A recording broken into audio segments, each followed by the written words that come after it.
Sa ulo ng mga balita sa Pangasinan. Governor Kiko III, personal na inihatid ang libreng serbisyo medikal sa Asinggan, Pangasinan. 458 Pangasinense nagtapos sa Alternative Learning System Program.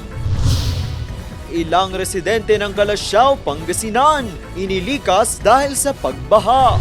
At Intertown Volleyball Tournament sa Pangasinan, nagpapatuloy. Unang ratsyada.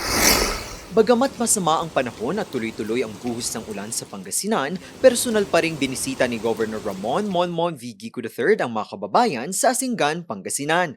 Hatid niya, libreng serbisyo medikal kung saan nakapagpa-check up ang mga residente at nabigyan din ng mga gamot at bitamina. Inirehistro rin sila sa Yakap Consulta Plus ng PhilHealth na layong mabigyan ng mas malawak na access sa serbisyong pangkalusugan ang mga residente at makatutulong para sa kanilang libreng pagpapagamot sa mga pampublikong ospital sa lalawigan.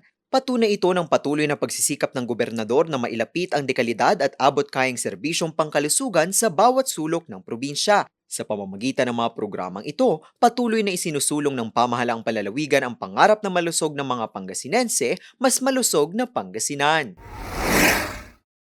Tagumpay na nakapagtapos sa Alternative Learning System o ALS para sa school year 2025 to 2026 ang aabot sa 458 na mga Pangasinense. Isinagawa ang ALS graduation and completion ceremonies bilang pagkilala sa mga mag-aaral na nagpursiging ipagpatuloy ang kanilang edukasyon sa kabila ng iba't ibang hamon. Sa 458 na nagtapos, 31 ang ALS Elementary completers, habang 427 naman ang ALS Junior High School completers. Sa pangunguna ni Gobernador Ramon V. Kiko III, ipagpapatuloy raw ng pamahalaang panlalawigan ng Pangasinan ang suporta sa ALS bilang isang programa na nagbibigay ng pangalawang pagkakataon sa mga Pangasinense na makapag-aral at makapagtapos. Sa mensaheng ipinaabot ni Governor Kiko III, binigyang diin ang kahalagahan ng edukasyon bilang daan tungo sa mas magandang kinabukasan.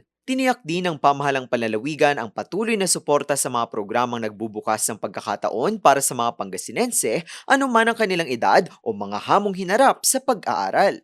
Patunay ang 458 na ALS graduates na hindi hadlang ang mga pagsubok upang makamit ang pangarap na makapagtapos at makapagbago ng buhay sa pamamagitan ng edukasyon.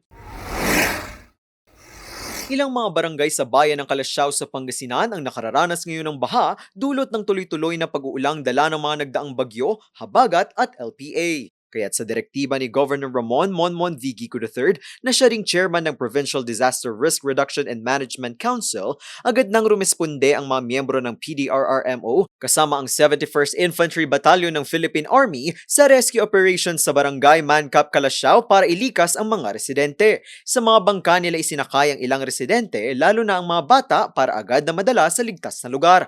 Patuloy naman ang 24 oras na monitoring, koordinasyon at mabilis sa pagtugon ng pamahalang palalawigan sa mga lugar na nakararanas ng epekto ng kalamidad. Paalala naman sa publiko, manatiling mapagmatsyag, sumunod sa mga abiso ng lokal na pamahalaan at agad lumikas kung ito ay ipinag-utos upang matiyak ang kaligtasan ng bawat isa.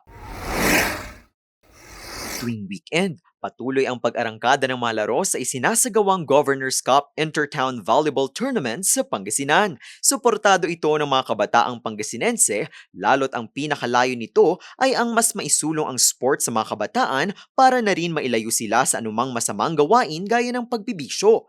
Ang laro ay inisyatibo at labis na sinusuportahan ni Governor Ramon Monmon V. Kiko III. Personal din siyang dumadalo at nanunood sa mga laro. Anya, hindi lamang ito laban sa loob ng court, kundi isa ring paraan upang palakasin ang sportsmanship, pagkakaisa at pagkakaibigan ng mga kabataan sa iba't ibang bayan ng Pangasinan.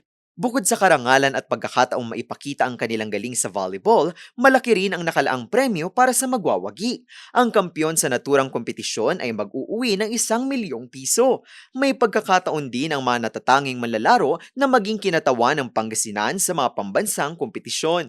Sa pamamagitan ng mga ganitong programa, hinihikayat ang mga kabataang Pangasinense na linangin ang kanilang talento, maging aktibo sa sports at gamitin ang kanilang oras sa mga makabuluhang gawain.